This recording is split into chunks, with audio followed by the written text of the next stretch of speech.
And this is Milt Rosenberg. Something very special tonight.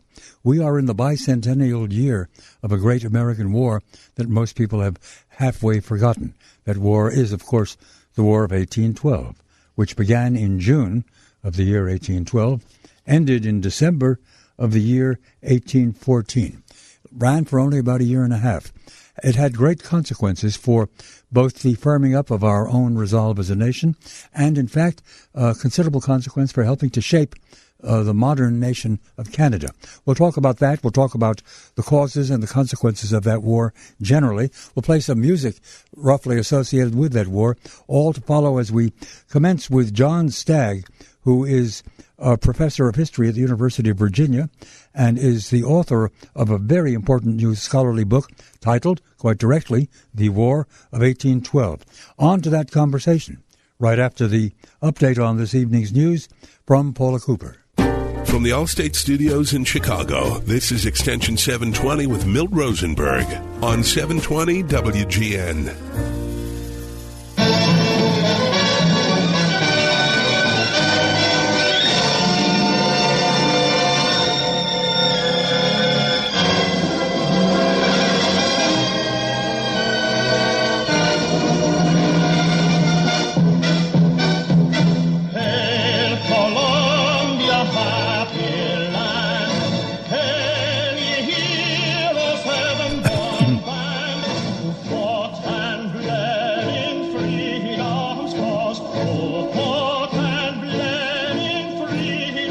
What's he doing playing that music? What is that music?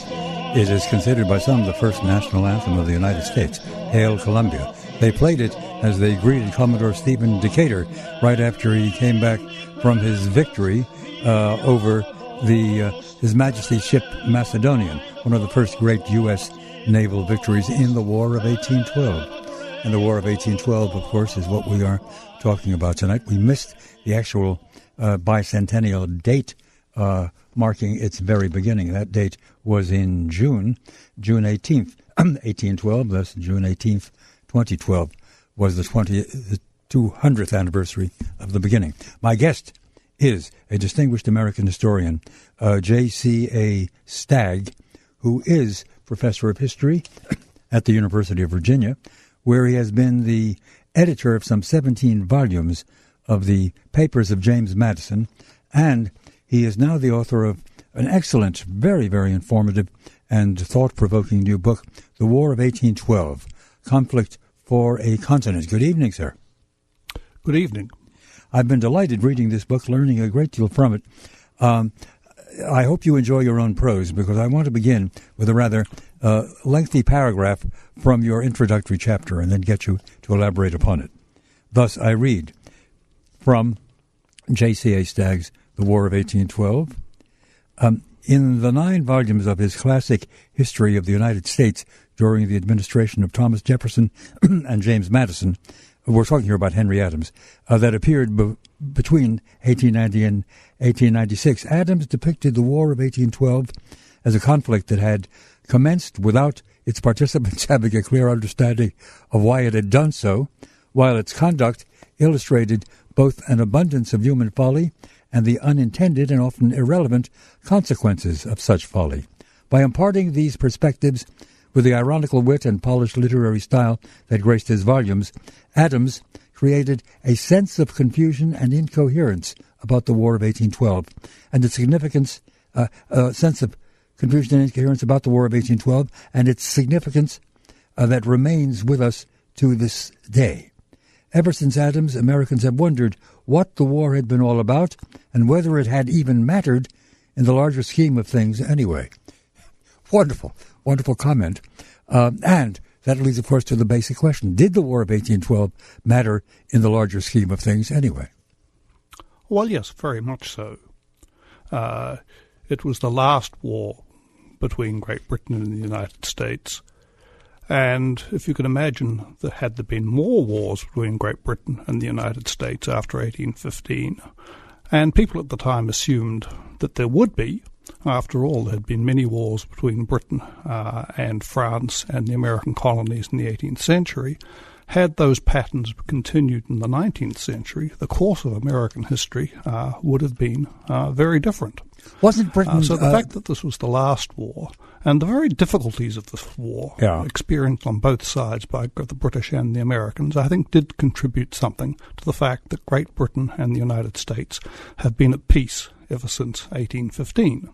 And that's a significant fact shaping the history of the American continent. Other aspects that we can look at, there is a great debate about who won the war, but there's very little debate about who lost the war. And everybody agrees that the losers were the Indian nations, some of whom fought for the British, some of whom fought on the American side. They lost massive amounts of land as a result of this war. And because of those losses of land, this secured for the United States uncontested control over the heartland of the North American continent. And again, that's very significant in understanding the course of American history. You remember... So those are just two areas.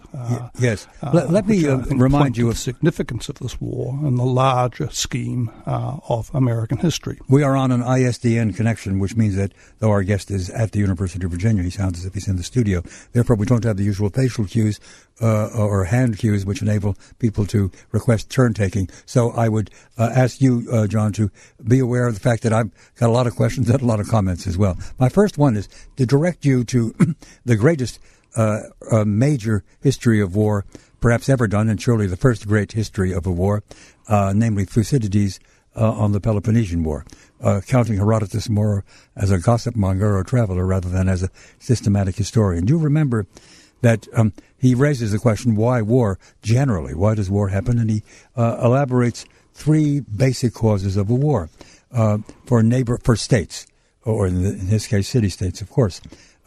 There is, first, the motivation to seek advantage, if at all possible, from the nation against which you will go to war. Second, there is fear that they may have intentions towards you, and thus you must guarantee your security so they cannot injure you in something in the near future. Third, says Thucydides, men go to war, states go to war, seeking honor as well. I don't know whether honor was as much involved as was interest, seeking possible advantage on the one hand, and also seeking security on the other. Applying that Thucydidean triad to the origins of war, does that fit at all for the War of 1812? Well, I think the second and the third points of your triad do fit the War of 1812 very well, much better than the first one does, in fact. The United States had fears. They had fears resulting from the fact that Europe had been at war almost without interruption since the middle of the 1790s. Mainly, this is the wars of the French Revolutions and Napoleonic Wars. During the course of those wars, Britain repeatedly violated the maritime rights of the United States. They restricted its trade, they seized its seamen, that sort of thing. And the United States needed to get a solution for those problems. That starts way back as early as 1805 or thereabouts, doesn't it? They would be reduced virtually to be returned to the status of a colony of Great Britain if they couldn't get a solution. Yeah. And eventually by 1812, Madison and Congress decided that had to be solved and that war was the only way to get it. So in that Thucydidean sense, that was a motive for the war against Great Britain. And honour, national honour, was very much part of the equation here. If you look at the speeches in Congress justifying preparedness legislation, the declaration of war itself, congressmen repeatedly say that the honour of the country is at stake. And that if we don't uphold our honour, we will have no honour. And they equated honour with independence. So if the United States loses its honour, it's tantamount to losing its independence, and that's why many people in the 19th century referred to the War of 1812 as the Second War for Independence. Yeah. It was a war that was necessary to consolidate and vindicate the gains that had been won in the First War for Independence. There is a group who come in. Itself. There is a group who come into Congress who are called the War Hawks. One of them is Calhoun. Who are the others? Well, actually, I'm rather sceptical about the war hawks. The names that you see, John C. Calhoun, as you mentioned, Henry Clay, who was Speaker of the House, some other congressmen who came from western frontier districts, people like Felix Grundy of Tennessee, Peter B. Porter from western New York. Actually, what they all had in common was the fact that they sat on a committee of Congress that was concerned with preparedness legislation. That's why they spoke so much in debates, and that's why historians think they took the lead in driving the United States towards war in 1812. We're about to pause, as we do every 15 minutes or so, for a round of commercials. But let me just post you in advance on a question that I think we ought to address immediately. We can look at the overall strategy of the war, but one needs, of course, to separate two phases of the war, the land war and the war at sea. We possibly did better in the war at sea than we did in the land war. Either way, we'll begin to examine the course of that rather brief war. After all, it runs only for about a year and a half. And though there is a little longer than that, actually. Well, from June of 12 to, to December of 14. February 1815, when the Americans learned of the peace treaty. To be sure. But 32 months. The Treaty is signed, the Treaty of Ghent is signed on December 24th, 1814. After which signing, of course, the famous Battle of New Orleans, in which Andrew Jackson hands the British a dreadful defeat. On to all of that and more of all of that after we pause for this. From the Allstate Studios in Chicago, this is Extension 720 with Milt Rosenberg on 720 WGN. We return to conversation with J.C.A. Stagg, drawing from his very significant new book, The War of 1812, Conflict for a Continent. So they do declare war on June 18th, 1812. Congress declares what some are calling Mr. Madison's War. And indeed, those who oppose the war are mainly members of the Federalist Party. There's a kind of a division in the country between the Republicans and the Federalists over whether this is a war that should be waged at all. What's the basis of that division? Division really goes back to the politics of the 1790s. Partly there are quarrels over Hamiltonian finance, but mainly they're quarrels over how to respond to the wars of the French Revolution. You've got to remember that France was allied with America during the War for Independence, and a lot of Americans were sympathetic to the French. Well, France helped us win that war, in fact. Oh, exactly. The Battle of Saratoga is as much a victory for the French as it is for the Americans. Just so. And, of course, Britain was the old enemy. And the Federalists were very much sympathetic to the British for both sentimental, intellectual, and commercial reasons. Republicans were otherwise. So it was a bit like the Cold War in a sense. The ideological stakes were very high, and it mattered which side you took, the side of France or Britain, and that divided American allegiances and shaped the way they responded to the problems of neutrality that the Americans experienced in the early 19th century. I think what lots of Americans who have probably heard of the War of 1812 will be surprised to learn, unless they read your book or unless they're listening at this moment, is that this was a war in which we invaded and tried a number of separate occasions to invade what we now call Canada, though at the time they were the separate Canadian provinces, or they weren't yet unified as a nation.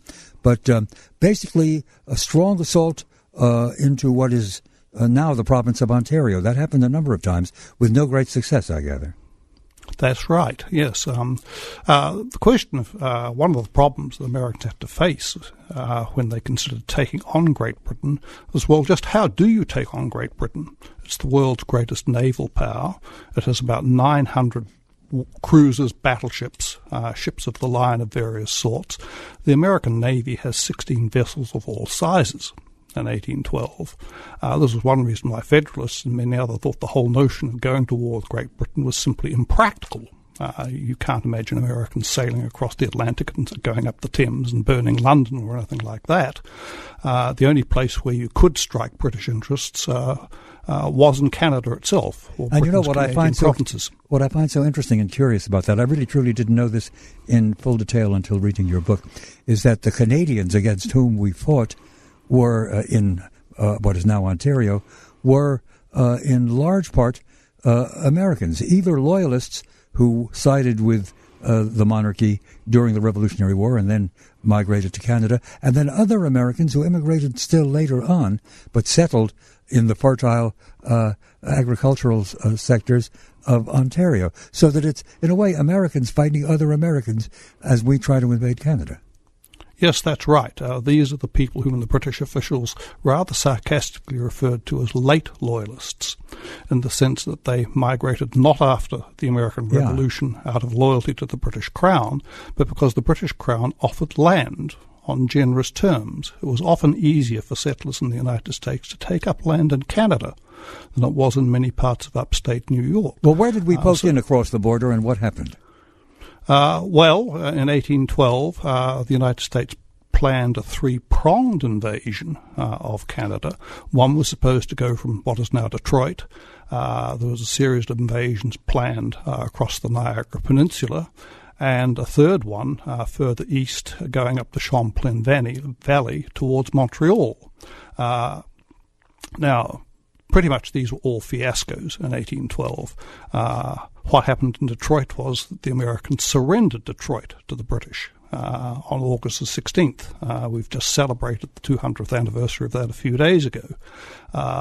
The attempts across the Niagara Peninsula all failed. The British drove the Americans back, and the invasion up the Champlain Valley towards Montreal never really got off the ground at all. So by the end of the campaigning season in 1812, the Americans not only they'd not gotten anywhere, they'd been humiliated, they'd surrendered Detroit and lost control of a considerable part of what is now the Michigan Territory. Well, the British take Fort Mackinac.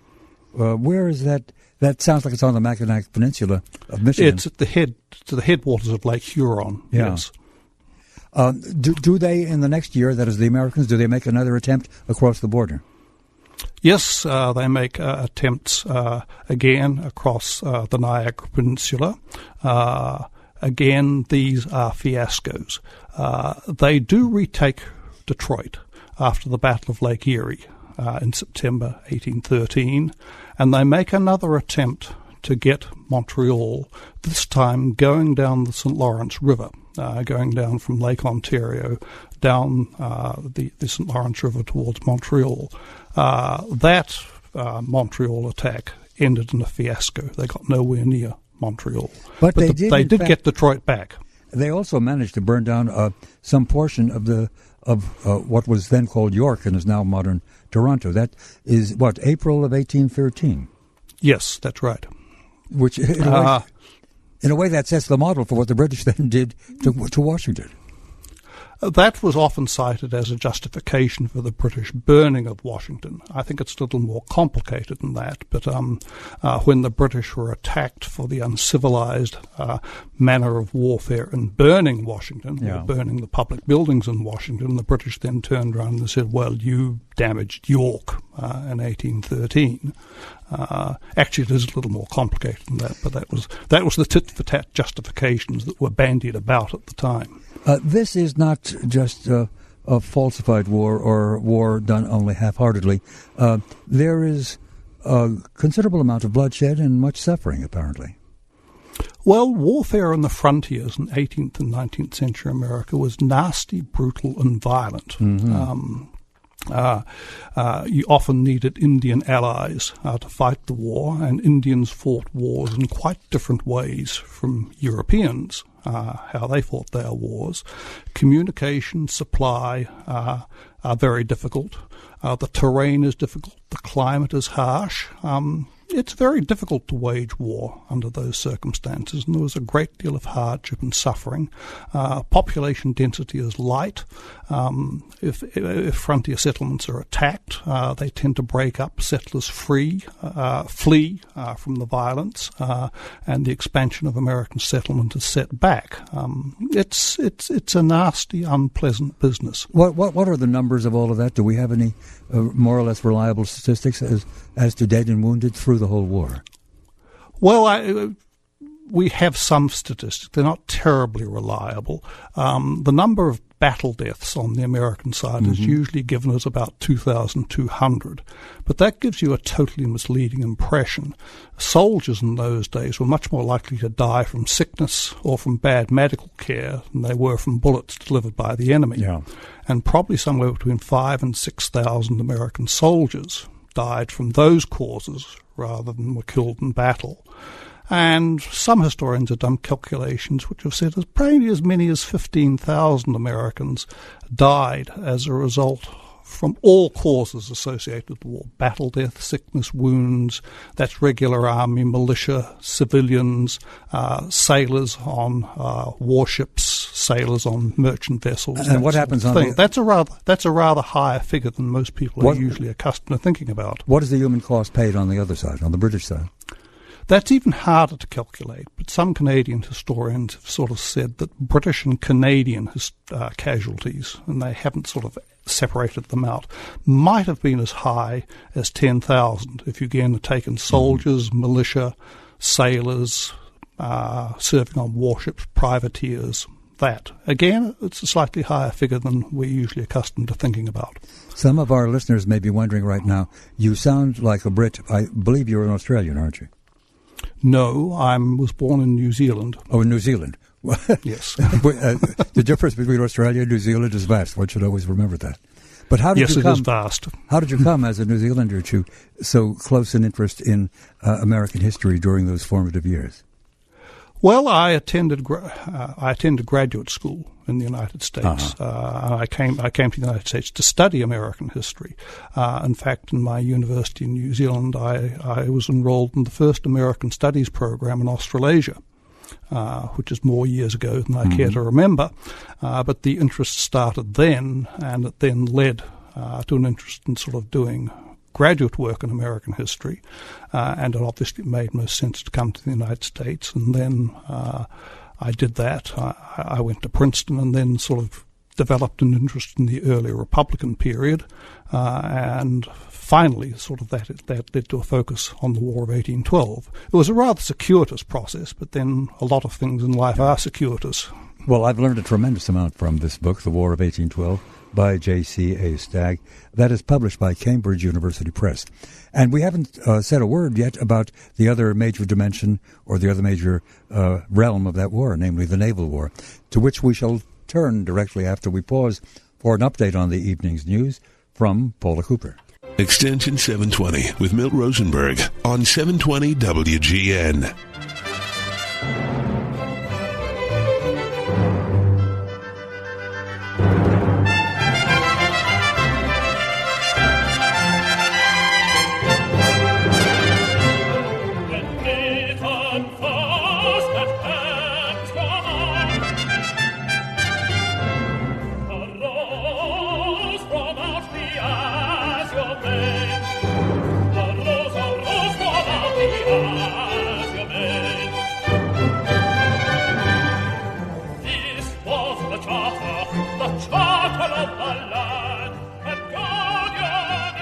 Listeners may be wondering what that music is. Of course, many will also recognize. There it is. That's a great military song. Rule Britannia. Britannia rule the waves. That, in fact, is the Royal Horse Guards who have those wonderful thundering kettle drums. And I've chosen to play that right now, John Stagg, because, of course, we're turning to the Naval War.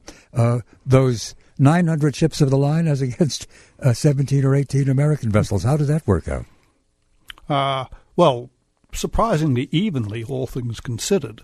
There are many debates in the United States whether the United States Navy should participate in the war at all. The Secretary of the Treasury, for example, thought it was a waste of money spending money on the Navy, and the Navy shouldn't even go to sea. That would be Gallatin, is that right? That's Gallatin, that's right, yes. And others thought that the only efforts on the high seas that the Americans should make should be privateering, which is licensing merchant vessels to prey on enemy commerce. But the Naval War has two dimensions. One is on the oceans, the Atlantic, and to a lesser extent the Pacific, and the other is on the Great Lakes. In 1812, the Americans don't pay very much attention to either aspect. There's not much naval build-up on the American side in 1812, none on the Great Lakes. And it's only really at the last moment before the war that they even agree that the American fleet should go into the Atlantic to see what they could do against the British. They don't start sort of building up naval forces more until 1813, both on the Great Lakes and to a lesser extent for war on the oceans, particularly at the Atlantic. But the Americans do achieve some striking naval successes. They defeat 3 British frigates in the first 6 months of the war, which was contrary to all expectations, both on the American side and on the British side. But after that, the British recover, and the Americans don't have very many more naval victories on the oceans. In fact, the major naval engagement in 1813, the Americans lose, and they lose another one in 1814 when David Porter is forced to surrender his ship, the Essex, in the Pacific Ocean. The Americans do build up on the Great Lakes, and they win the Battle of Lake Erie in September 1813. They build up on Lake Ontario, but there is never a decisive naval battle on Lake Ontario, which would have assisted the American land forces invading Canada. And then finally in 1814, the Americans do win a naval victory on Lake Champlain. And that stops the British invasion of the United States, which is coming down from Canada, down through the Champlain Valley. When the Americans defeat that British fleet there, the British forces retreat back into Canada. That's the Battle of Plattsburgh on land. It's worth noting that while we're sort of fighting to a draw of this vast British Empire with this vast naval force and a considerable land infantry engaged as well, and we're fighting to a draw, and that's really essentially the way the war ends. The Treaty of Ghent doesn't have a clear victory for one or the other side. But while all of that is being transacted in the Western Hemisphere, in Europe, the British are leading the Great Coalition to defeat Napoleon, and they bring him down at the same time. Well, the British and the Russians. To be sure. Not the Prussians and so on, but... Yes, but the Russians marched all the way from Moscow, eventually to Paris. And while the British came up through Spain, in the south of France, the armies led by the Duke of Wellington. Yes, the whole context in which this war takes place is the much bigger spectacle of the Napoleonic Wars. It's really a subchapter of the Napoleonic Wars in a way. Yes, without the Napoleonic Wars, the War of 1812 would not have occurred. And of course, the United States is far too weak a power to influence the course of the Napoleonic Wars itself. And the way those wars develop affect what the Americans can and cannot do. The victor at Waterloo, as we well know, is Wellington. He gets off that wonderful line about that the battle could have gone the other way. He's really playing historical contingency. And in his famous comment, it was a damn close run thing, that victory. But am I right? Do I remember from your book correctly that the man who is defeated and in fact killed, the British general killed in the Battle of New Orleans, as our troops are led, of course, by Jackson, is he a cousin or something? Yes, Sir Edward Pakenham. Yes, he was a relative of the Duke of Wellington, and he'd served with the Duke of Wellington in the Peninsular campaigns, and the British transfer him across in the second half of 1814 as part of the reinforcements. When the British, the ending of the Napoleonic Wars came in 2 phases. The Allies, the Prussians, the Russians, the British, invaded France in the spring of 1814. And Napoleon abdicates, I think, about April, May 1814.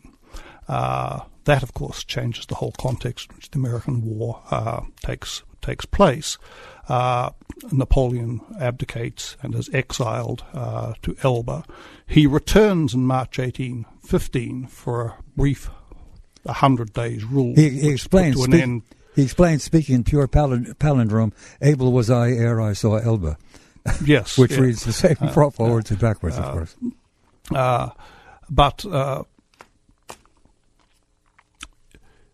Yes, but if we can... I didn't mean to break the thread. No, the thread. Didn't mean to break the thread. But The Battle of New Orleans, which, as you noted earlier, was fought after the peace treaty was achieved, but they didn't have the telegraph yet, and the word came rather slowly. But in that battle, that's the one where Pakenhurst, is that his name, is killed. Pakenham. Pakenham. Yep. Of him, Wellington, of his relative, Wellington said a brave soldier, but he suggested he was rather dim intellectually. And in fact, the battle was fought in a way much like the famous and utterly mad charge of the Light Brigade, a direct assault against an entrenched line with no flanking movements at all. Yes, that's right. It was not tactically. It's just marching into the line of fire. The trouble was that it wasn't the British original plan to do it that way. The original plan was actually to invade through Spanish Florida and then go west to New Orleans. But Jackson beat them to the punch by seizing Pensacola and driving the British away from Mobile. And that really left them with little choice but to sort of make a frontal assault on New Orleans. That's the situation that Pakenham inherits when he comes across in December 1814 to take charge of these forces after he's been sent across You from make Spain. a very interesting point there. You point out that even though the battle was fought after the Treaty of Ghent had been signed, that without that battle having been fought and that victory having been achieved, the outcome in terms of the American expansion to the west might have been different. No, I don't think those. This is one of the great myths about the War of 1812. So somebody else has made that point, not you. Well, you see it often made that had the British won the Battle of New Orleans, they would have disavowed the peace treaty, and things would have been different. They might have occupied New Orleans and the Mississippi Valley. This is not true, actually. As far as the British were concerned, the war was over. They ratified the peace treaty even before sending it across the Atlantic. They had no intention of carrying on the war. If the war was to be carried on after 1815, it would have to have been an American decision and not a British one. But, of course, it did leave the Mississippi in American hands. We have been talking about the War of 1812, of course, with John Stagg, who is the author of a fine new book titled The War of 1812. When we return after some impending commercials, we're going to be joined in this discussion by a Canadian historian who has written a book, in fact, a few years ago, wrote a book titled The War of 1812. Victor Southron, who is the former Director General of the Canadian War Museum in Ottawa, will share with us his thoughts about the Canadian side of the war and the consequences in the shaping of Canada of the waging of the War of 1812. That as we continue after these words. From the Allstate Studios in Chicago, this is Extension 720 with Milt Rosenberg on 720 WGN. And now, joining us from Ottawa, I believe that's where he is at the moment, is Victor Southron, who is a Canadian writer and historian with particular interest in naval affairs, but also the author of a book titled, as is the book by John Stagg, simply and directly, The War of 1812. Good evening, sir. Good evening. From the Canadian point of view, or rather in terms of its consequences for the further unfolding of Canadian history, what was the significance of the War of 1812? Well, I think, Milt, to begin with, there were so many things that bound the Canadian colonies to, the new American Republic to the south that the war, when it came in 1812, was very much something that was seen by Canadian settlers, or those who were living in what they would become Canada, as an argument between Washington and London, that it had very little to do with the concerns and cares of most Canadians. When we talk of Canada, there were the maritime provinces, of course, New Brunswick, Prince Edward Island, and Nova Scotia, who had their own perspective. But the principal area known as the Canadas, which was Lower Canada, now the province of Quebec, and Upper Canada, now the province of Ontario, had their own perspectives on the war. The Lower Canadians were mostly French-speaking and viewed the struggle as another one of the kind of fratricidal struggles between the Anglo-Saxons, and simply wanted to protect their own homes, regardless of who they had to deal with. For Upper Canadians, it was a different matter because by 1812, most of Upper Canada, in other words, most of what would later become English Canada, was in fact American in origin. There was a small number of Loyalists that had come up after the Revolution. But then there were immigrants who came later, as the province government, or what was the province government, gave them free land, in essence. That's right, yeah. You had a core of Loyalists who had come north after the Revolution and who, of course, harbored a fairly bitter enmity towards their former countrymen to the south. But they were overwhelmed by 5 times the number of late arrivals who had come in under generous land grant terms from the British administration. So by the time 1812 came along, what you had were essentially colonists in what later would become Ontario, speaking in the accents of Ohio and Pennsylvania. Yeah, so in the invasions, attempted invasions of Ontario or of Upper Canada, what we've got in a way is a fratricidal war of brother against brother almost. Well, it was, and the problem was, of course, the British administration was small. They had a small, competent, but really quite tiny garrison of British regulars to try and defend Upper Canada. Certainly more troops in Lower Canada. And they had this very uncertain population underneath them, which they weren't quite sure would remain loyal should an American invasion come. It was a near-run thing, and one of the reasons why Thomas Jefferson, of course, felt that the conquest of Canada would be a mere matter of marching. It didn't quite turn out to be that way. I would fain, as Shakespeare says someplace, I would fain hear some discourse between you twain. And so, John Stagg, any response and any further questions you would like to raise? No, though I think the Jefferson quote, of course, is often given, and to make the point how misguided the whole American approach to the war was, what Jefferson actually said, he said the conquest of Canada to the region of Montreal would be a matter of mere marching, which tacitly concedes that the Maritimes in Quebec would have been a different proposition. Now, one of the problems with the American war, of course, was that they never really got close to Montreal. And to get the British out of Canada, ultimately you had to get them out of Quebec, because that's where most British troops are. It's the seat of British power in Canada. But the Americans were never able to direct their war efforts sufficiently far to the eastern Canada to bring the leverage against the British that they wanted. That's why, and so much of the American war effort was directed to the regions of the west of Canada, that is Detroit across the Niagara Peninsula, the province of Upper Canada. Yeah. Victor Sutherland, John said to us earlier tonight that the group who lost the most in the war were the natives, that is the American Indians. I think the reference there was to in the United States. But the Canadian tribes were also much involved in this war. Did they do better in terms of recompense for their efforts? I think that the greatest tragedy does, as John has pointed out, does fall upon the natives and the warriors who fought alongside the British in the defense of Canada. Under Tecumseh, the Shawnee chief who was so instrumental in raising the dispirited and desperate tribes in the Old Northwest against American incursions, and who later counted on the British to side with him in his pursuit of an Indian homeland. He and his warriors really constituted a key element of the defense of Canada, alongside the very small number of British regulars and the Canadian militia, who turned out slowly once it was evident that the British administration would fight. When the war ended, for English-speaking Canadians, French-speaking Canadians, the whole aim was to try and really put the war behind them, reestablish more normal relationships with the Americans. But for the Indians, for the warriors, for the First Nations, as we call them in Canada, their story was really a tragic one. Tecumseh was killed, of course, at the Battle of the Thames, and in 1813.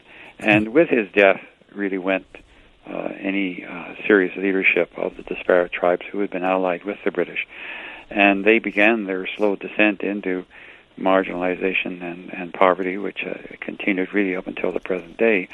The British government did the best it could, I think, to provide adequate reserves and the provision of supplies and so on, which the Indians had come to rely upon.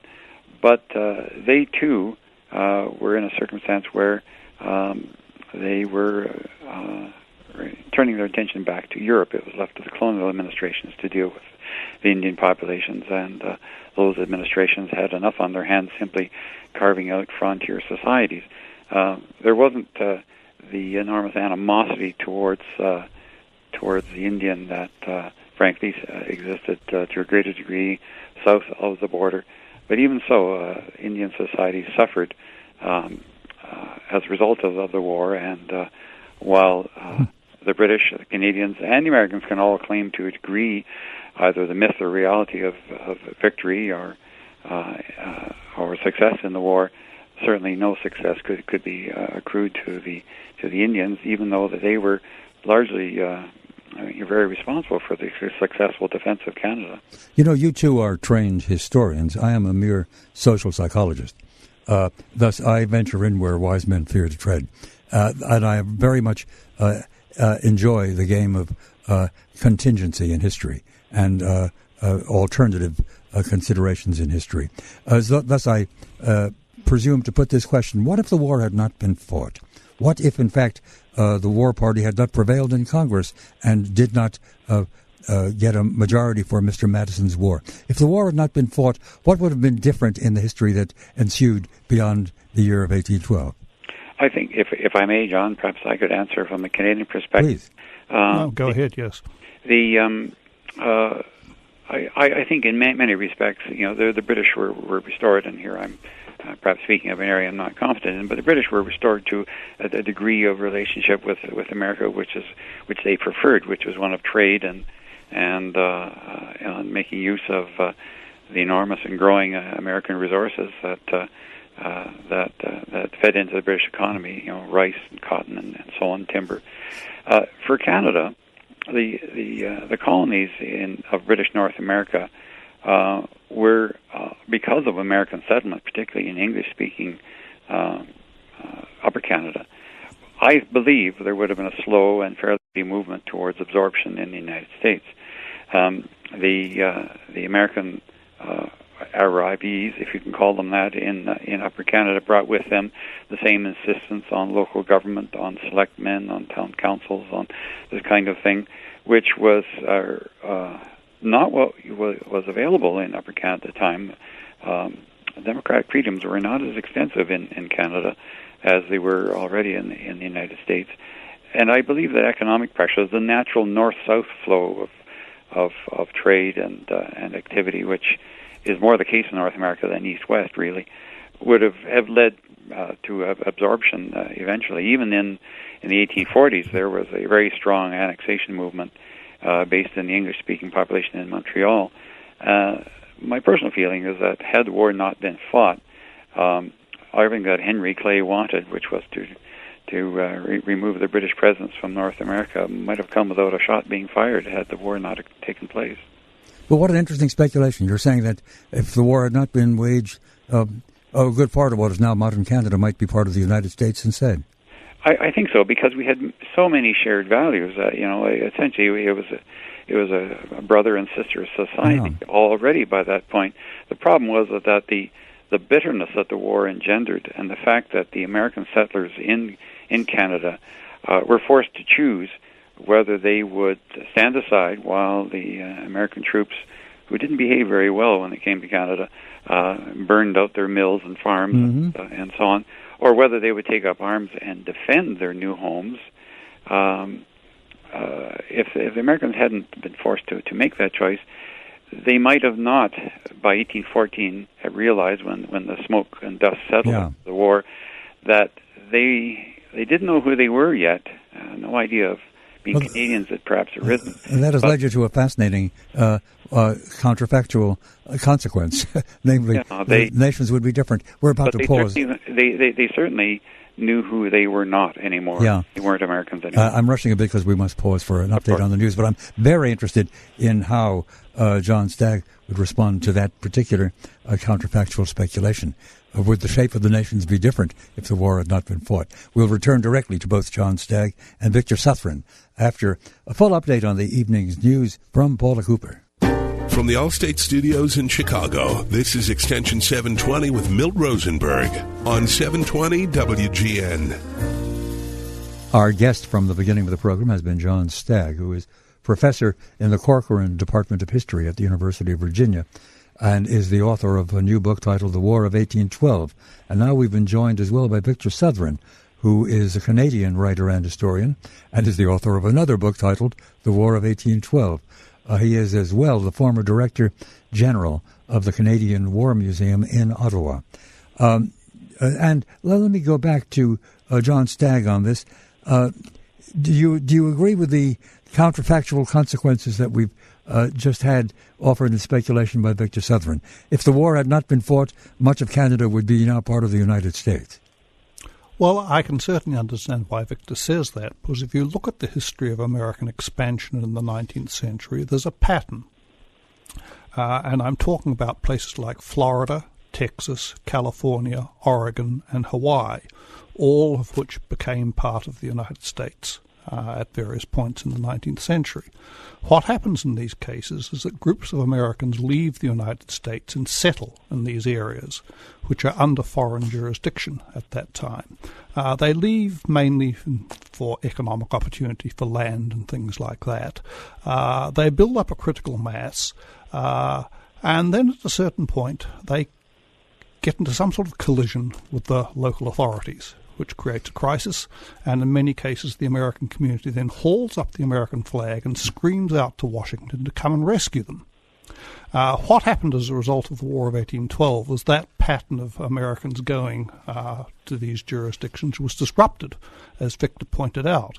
Americans could still go to Lower Canada after the War of Upper Canada after the War of 1812, but they couldn't get land on the same easy terms. So in that sense, the War of 1812 disrupted that pattern, which you do find out being played out time and time again as Americans expand across the continent.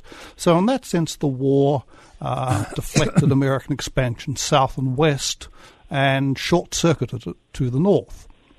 So one can build a counterfactual speculation like that, comparing it with other ways in which Americans expanded across the North American continent, even out into the middle of the Pacific and Hawaii. Is it a curiosity or is it an inevitability that we have had since then a long and quite pacific relationship, with many bragging on both sides that this is the only undefended border in the world, which it probably is not, but still we're very proud of that fact? I think it's remarkable, the relationship that our two countries have. In many respects, I think the War of 1812 developed a healthy respect on both sides, which is certainly a good thing. Out of respect can eventually grow friendship, which certainly it did between Britain and America. And for the Canadian circumstance, I think very much, the ties that bound Canadians to their cousins in the United States were much stronger than the things that divided them. And so nowadays it's no accident that we are the closest of military allies, that we are very much of a common mind as regards ideals and everything from liberal democracy to free enterprise and so on. Because in essence we are versions virtually of the same culture.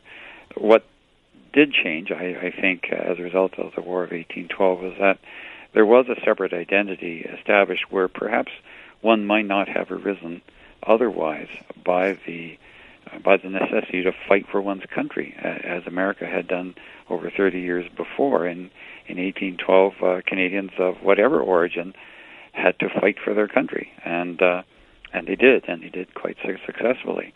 And so as a result, they had an identity established that gradually grew and evolved because there was a myth, if it in fact was a myth, and some certainty that there was a solid basis for independent existence that had been won on the battlefields at Chateauguay and Chrysler's Farm and at Queenston Heights and so on. And this meant that separate democratic institutions, British parliamentary democracy and so on, and the retention of the British link could be maintained while we moved slowly towards a constitutionally a peaceful process that produced eventually our independence as a nation without recourse to arms. But it meant that our natural alliance, is in fact in both directions. For Canada, the friendship and affection is there for Great Britain and always will be. So many Canadians are descended from people of the British Isles.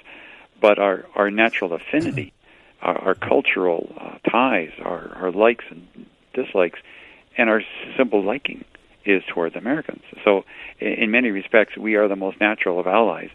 And I think in many respects, there's a truth to the matter that it's an undefended border to a certain degree. It's certainly not as defended as as shall we say, the Egyptian-Israeli border. But what it does have is essentially two populations who think more or less alike about most things and who have a degree of trust in one another, which is an exception to the rule in the rest of the world. For that reason, I think that we can look back with some pride over the last 200 years, while at the same time recognizing that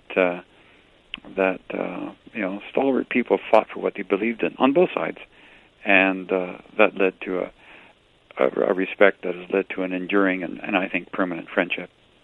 I've always remembered a wonderful moment at the UN many years ago when Pope Paul VI was still serving, and he addresses the UN speaking French, and his concern is with war, and his very last sentence is "Jamais la guerre, jamais plus la guerre, never again war, never again war."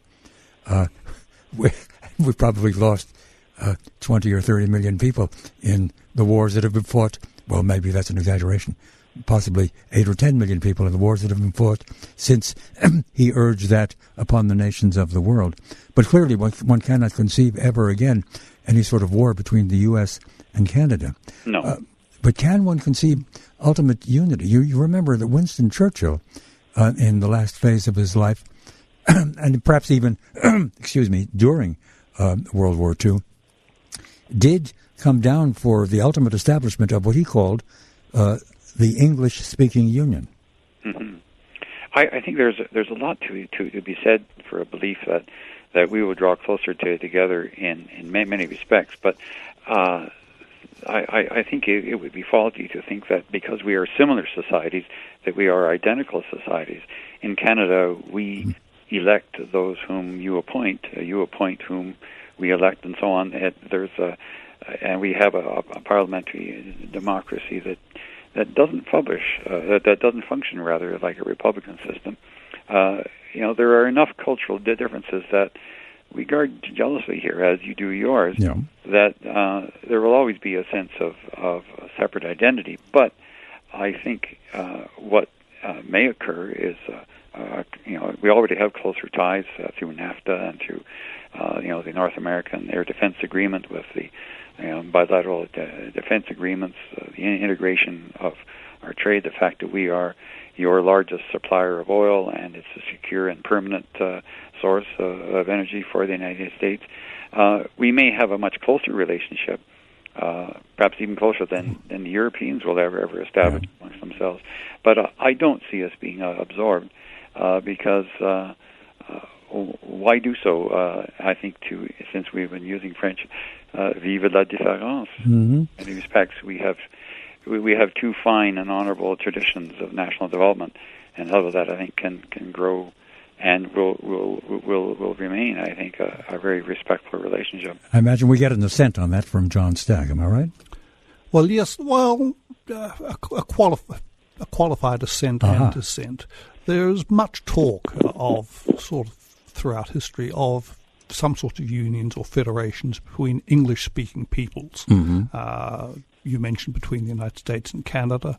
There was a movement for imperial federation at the end of the 19th century, beginning of the 20th century. There was talk that Australia and New Zealand would become one country.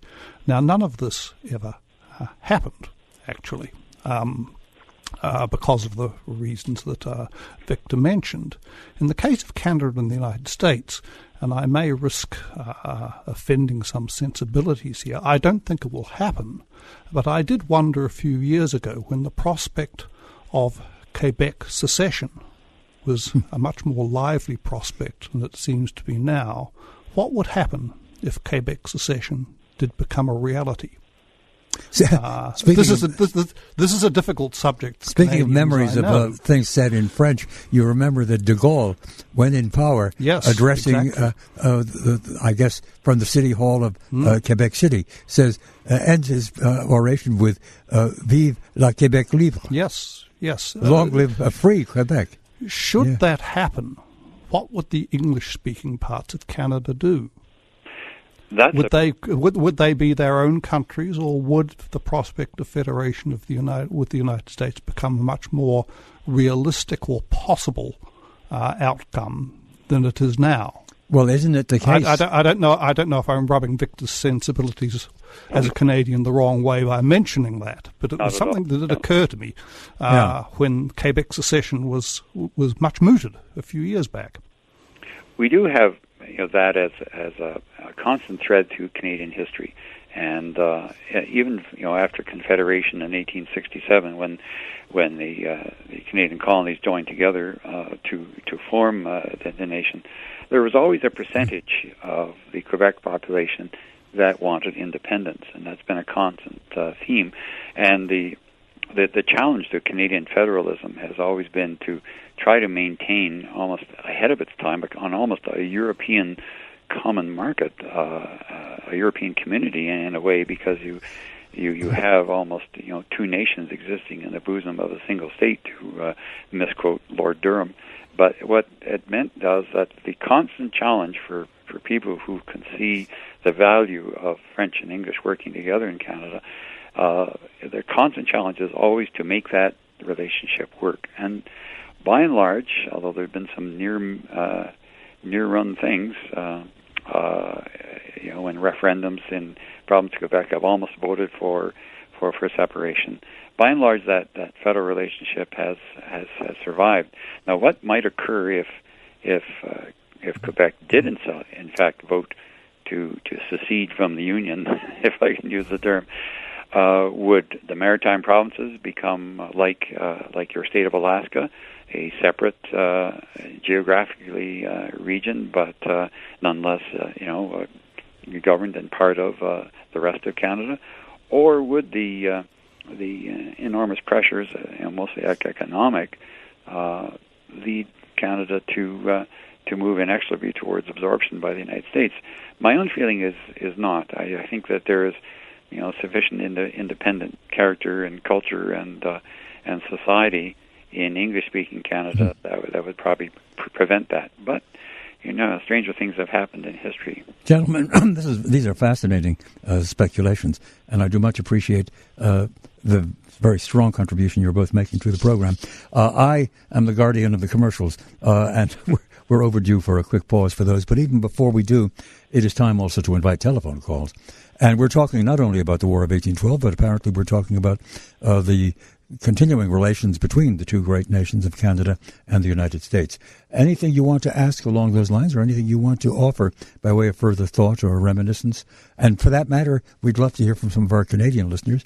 We have listeners all over the world over the Internet, and our signal, even at the air signal, surely reaches into portions of Ontario. If you want to reach us with a question or a comment, now's the time to make a call. The number, of course, is 312-591-7200. 312-591-7200. And if you would rather reach us via email, wherever you are in the world, the email address extension 720 at wgnradio.com. Extension 720 as one word at wgnradio.com. Directly back to John Stagg and Victor Suthron, after we pause for this. From the Allstate Studios in Chicago, this is Extension 720 with Milt Rosenberg on 720 WGN. A quick reintroduction of our guests, and then we'll go to the telephones. 312-591-7200 if you want to join us. I see one line still available, but if you hit the busy signal, the proper strategy, of course, is to try again right after we say goodnight to a prior caller. Our guests are J.C.A. Stagg, historian, professor of that discipline at the Department of History at the University of Virginia, and the author of the new book, The War of 1812, Conflict for a Continent. That is just published by Cambridge University Press. And Victor Suthron, the former Director General of the Canadian War Museum in Ottawa, the capital of Canada, is the author also of a book titled The War of 1812. When was yours published and by whom? Mine was published by McClellan Stewart, the Canadian publisher, in 2000. And with that, gentlemen, we'll go directly to the phones.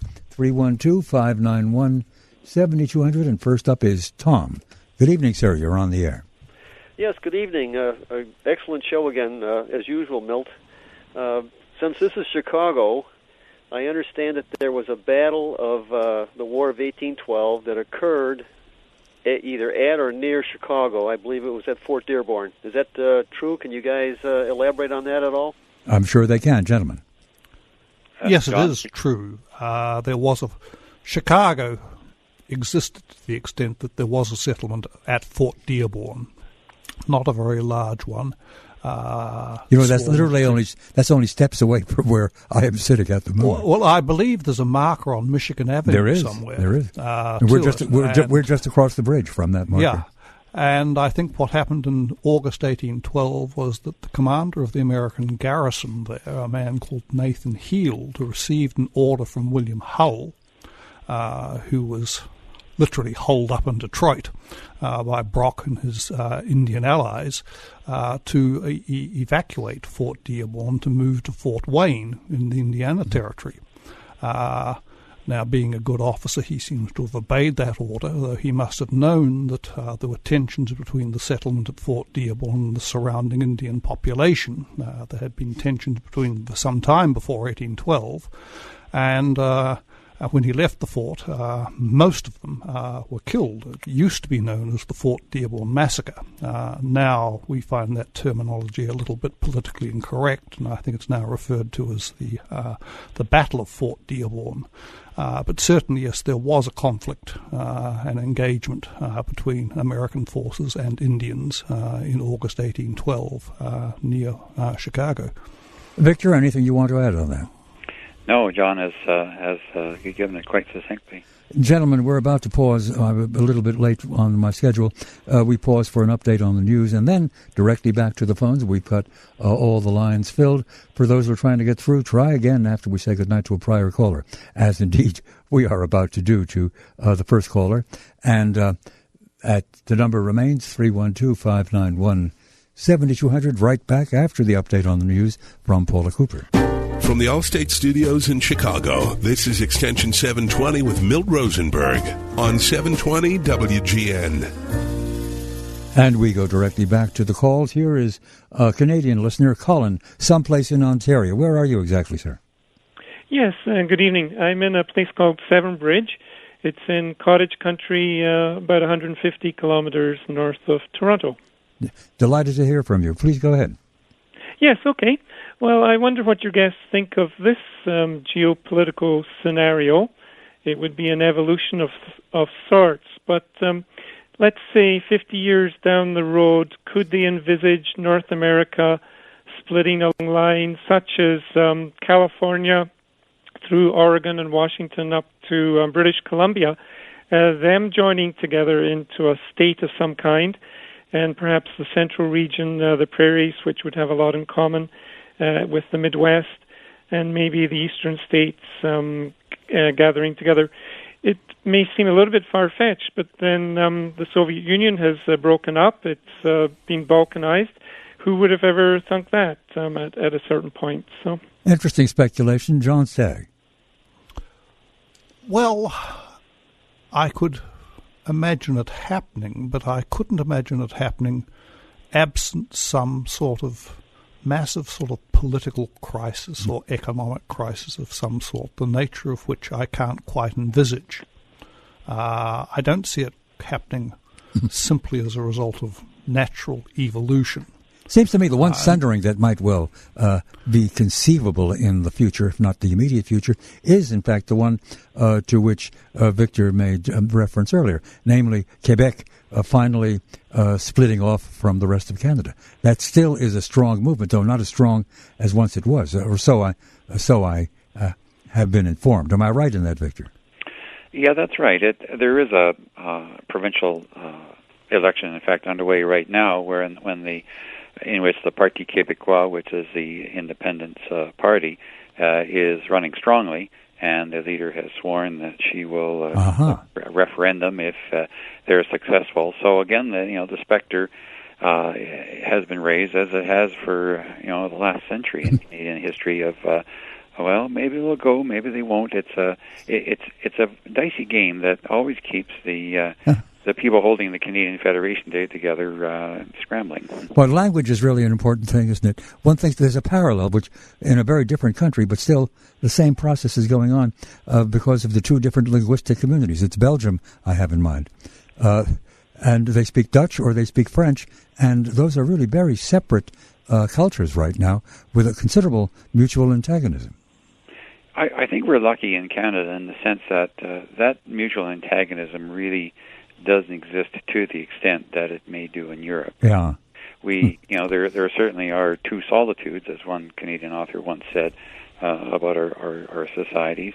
But to a certain extent, the Canadian capacity to accept compromise and tolerance and a fairly, shall we say, broad spectrum society has meant that really English Canada and French Canada have somehow managed to patch up a working relationship, even though there are strong forces that tend to pull them apart. And in many respects, Europeans have actually studied Canada and to ask us, how the heck do you manage it? And in many respects, we're not quite sure ourselves. But one of the ways you manage it is that Anglophone speakers, particularly in public life and in business life, lean over backwards to acquire a fair command of French. Well, that's true. Most of the English-speaking population of Quebec now is, in fact, bilingual, and there's a. But I mean beyond Quebec. I once had a job offer from, from the University of British Columbia, which I considered seriously. Though I didn't take it. One of the arguments they gave me for coming was, you would be fine because your French is pretty good, and that would serve you well here in Canada. Yeah, well, even in there in the western provinces. Yeah, I think to a degree there's sufficient provision of French in federal services, and sufficient respect between the two communities that Federalists are still winning the day in the Canadian political debate, and my own feeling is optimistic. I have a feeling that they will continue, but that there will always be an element in Quebec that want to argue for separation. Our thanks to the caller, and we'll go quickly on to another. There is room now available if you've been trying to reach us. Make another quick try. 312-591-7200 for questions about the War of 1812, which was our basic subject tonight, or for that matter, questions about the contemporary relationship between Canada and the United States. 312-591-7200. Next up is Ron. Good evening, sir. You're on the air. Hello. What I wanted to ask the gentleman, everybody kind of knows that the American national anthem came out of the War of 1812. Did that war or any tensions with America, did that influence the Canadian national anthem? Well, O Canada, the Canadian national anthem, doesn't make reference to the War of 1812, but there must be some music from that time which somehow is now in the Canadian repertoire. What can you tell us about that, either of our guests? Well, from a Canadian perspective, at the time, there was no sense in terms of official culture of there being any difference between being Canadian and being British, so that the flags which flew in British North America were the Union Jack. The Canadian Provincial Marine flew the appropriate ensigns as provided by the Admiralty, and in many respects, all songs, marches, music, and things of that sort were British in origin, or British Isles in origin. It was only really with the 19th century development of Canada politically that, for example, Teclixa Lavallee wrote "O Canada" initially in French, and the tune and the words were then copied into English, and it gradually became the national anthem. Like many things in Canada, it wasn't born of war; it was born of compromise or of political action. And I might add that the Star-Spangled Banner was not officially designated as the national anthem of the United States until 1931, a long time after the War of 1812. Of course, yes. And it's set originally to a sort of a tavern song. Hail to an English drinking song, Anchorage in Heaven. Anchorage in Heaven. And the tune, yes. Yeah. And you have to be drunk to sing it, of course. Very interesting. Our thanks to the caller. I want to read you something that's just come in via email. I think this program has dwelt much too much on Canada. Nothing has been said about other theaters of war like New Orleans and its meaning. I hear so much about the brave Canadians who let us twist in the wind in 1776, but nothing of the Raisin River massacre, where wounded U.S. defenders of the Monroe, Michigan area were murdered by the Canadian-British allies, i.e. their Indian allies. One might speculate where General Custer, Monroe, Michigan, got his animosity to Indians. The U.S. Civil War might still have taken place had not the 1812 war taken place, I gather, and Custer would probably still have been a U.S. hero and a possible presidential candidate had he not trekked off to Indian wars. The first commercial break was the best I ever hear. I'm not quite sure what he's getting onto some other matters of no great significance for us. But, well, here's some lingering annoyance or anger towards Canada on the part of an American. Going back to the War of 1812, what do you make of that? Who are you asking to? Either or both. From a Canadian perspective, I think it's certainly understandable, and there were always. I remember at the War Museum in Ottawa having a very incensed American visitor come in and actually complain about the tone of the Canadian exhibits, which suggested that Canada had done well in the war. It's always a matter of subjective judgment. Certainly, the massacre on the River Raisin was a deplorable event, but then the war produced deplorable events on both sides. Wars tend to do that, don't they? They tend to, and the War of 1812 began fairly civilly with sort of polite protestations of friendship and so on between British and American officers on the Niagara frontier, but ended with the burning and looting of villages and the torching of communities, and that legacy of bitterness that is characteristic of all wars. That reminds me, though, Victor, we've not said, to John Stagg, to JCA Stagg, we've not said much. We've made reference to it, but we haven't really dealt in any detail with the actual burning of Washington and of the White House. You give a rather vivid account of that in the new The War of 1812. What do you want to say about that right now? Well, it's interesting, I suppose, that the Canadians are now celebrating the War of 1812 in a big way, where Americans are not quite sure whether they ought to celebrate it at all. The only place that is celebrating it extensively is Maryland, and of course what they're talking about is Fort McHenry and the Star-Spangled Banner. Uh-huh. I'm not quite sure what we're going to be doing in 2014. I imagine Maryland will be doing much more, even now. What the government of the United States is going to do in 2014 about the celebration of the burning of Washington, I'm not really quite sure. Why did the British burn down the White House? If we had got to London during that war, I don't think we would have burned. I'm not sure what the main royal residence was at that time in London. It wasn't Buckingham Palace yet. Well, what the British did was they burnt the public buildings and the National Intelligence, the government's newspaper. And they targeted the Chesapeake and Washington in particular because they thought this was a war that was made in Virginia, in the Chesapeake. After all, the most difficult presidents the British had to deal with were the Virginians. James Monroe, Thomas Jefferson, James Madison. And when the British decided that they wanted to bring the war home to the Americans and make the Americans pay the price, they put most pressure on the Chesapeake. And it was really out of those circumstances, and the fact, of course, Chesapeake Bay permits ships to sort of go a long way inland, and the British could use naval power to their advantage. That was the point where they finally decided they would press their advantage and make the Americans pay the cost of the war. And so Washington was pretty lightly defended, and Admiral Cockburn, the British admiral at the time, said it'll be dead easy to burn this place and make an example. We have wonderful folklore. He talked Ross and the others into it, and they did it. We have wonderful folklore, though I guess it's true, of Dolly Madison saving. Which portrait of Washington was that she? It was the Gilbert Stuart. The Gilbert Stuart Washington. That she cuts out of its frame and dashes off. But there's a dispute whether Dolly Madison did it or whether James Madison's manservant slave Paul Jennings did it. I see. There was quite a nasty dispute in the 1840s over who was to really get the credit for that. Oh, interesting.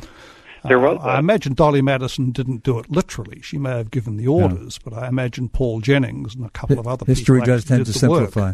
Gentlemen, we are very late for a last round of commercials. I must take care of those, and then we'll be back for more telephone calls and some email. First, this. From the Allstate Studios in Chicago, this is Extension 720 with Milt Rosenberg on 720 WGN.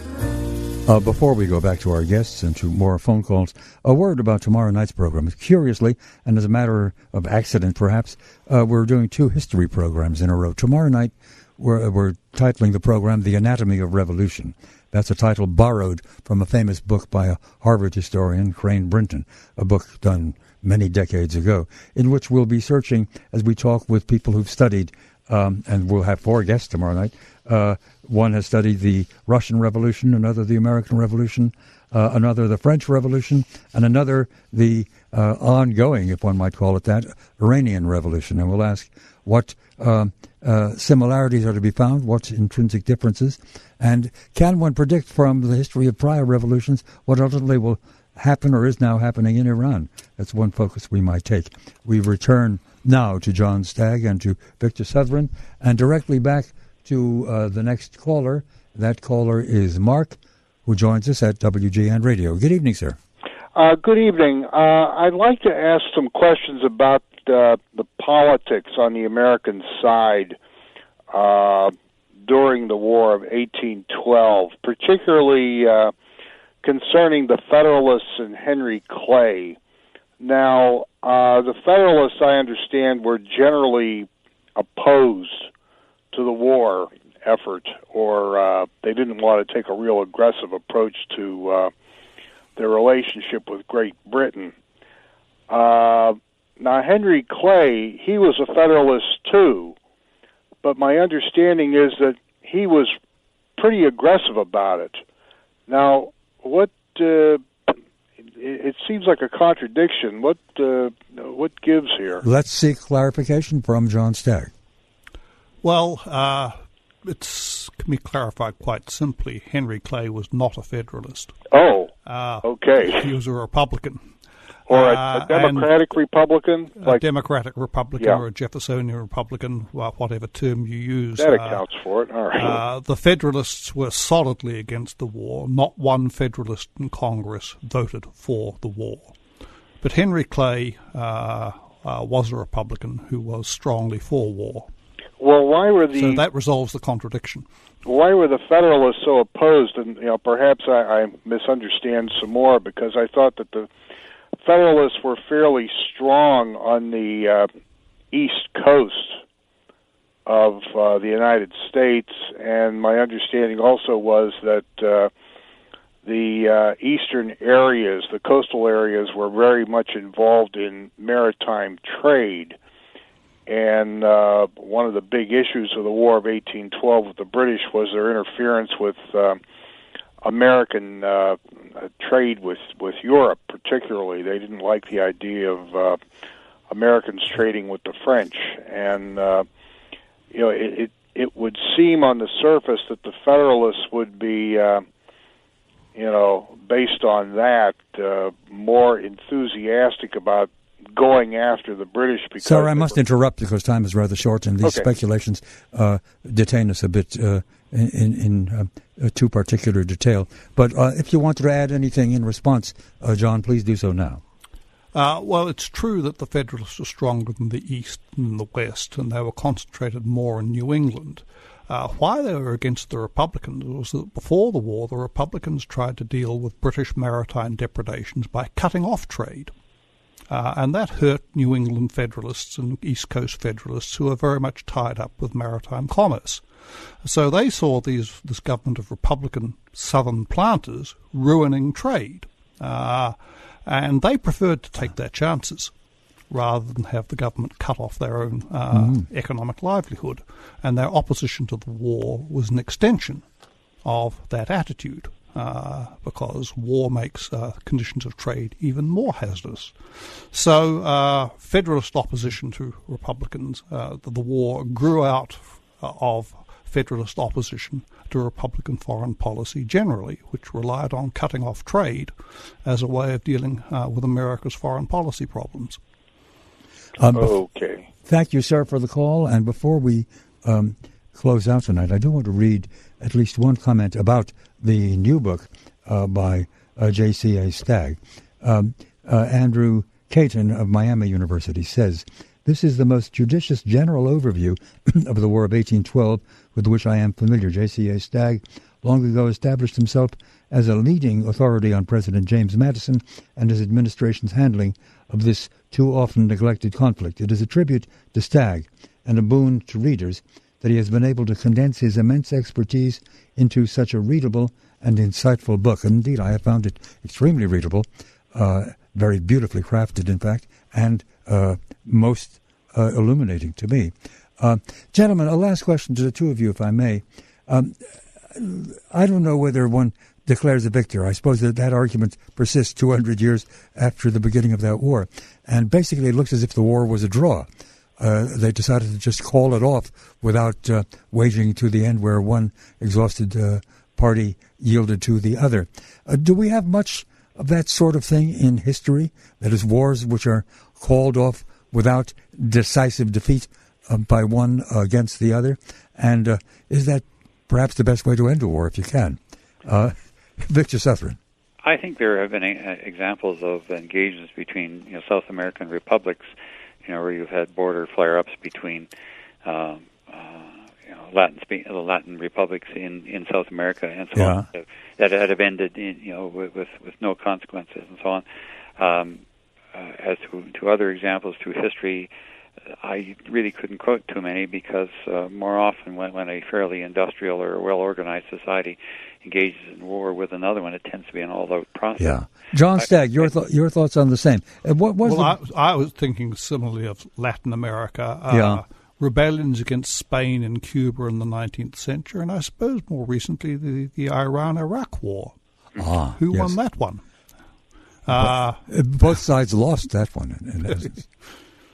Yes. A few million were killed, and nothing particularly was resolved. Though, of course, it led to further developments in history. The intensification... As war always does. Exactly so. And ultimately to the fall of Saddam Hussein as well. Yes. Well, this has been most fascinating, and I'm very grateful to the two of you. I wish that I had your book, Victor Southron, in hand, but I'm sure... in fact, if you get your publisher to send me a copy, I'd love to see it. Well, thank you. But if you have John's book in hand, you've got the finest writing available. Well, thank you very much. That's very generous of you to say so. And you've both been very generous with your time rather late at night, and I much appreciate your joining us. So I will reintroduce you even as we say goodnight. John Stagg, who is professor of history at the University of Virginia, and his new book is titled The War of 1812, Conflict for a Continent. Victor Southron is in Canada. You're talking to us from Ottawa tonight, I gather. Is that right? Actually, just south of Ottawa, a little village named Merrickville. And is the author of a book also titled The War of 1812.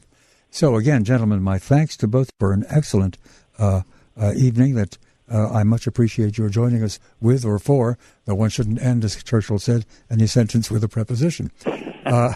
And I will remind our listeners that we're doing a very special program tomorrow night in which we are examining the nature of revolution, looking at 4 revolutions, the Russian, the French, the American, and the Iranian Revolution, if one should call it that.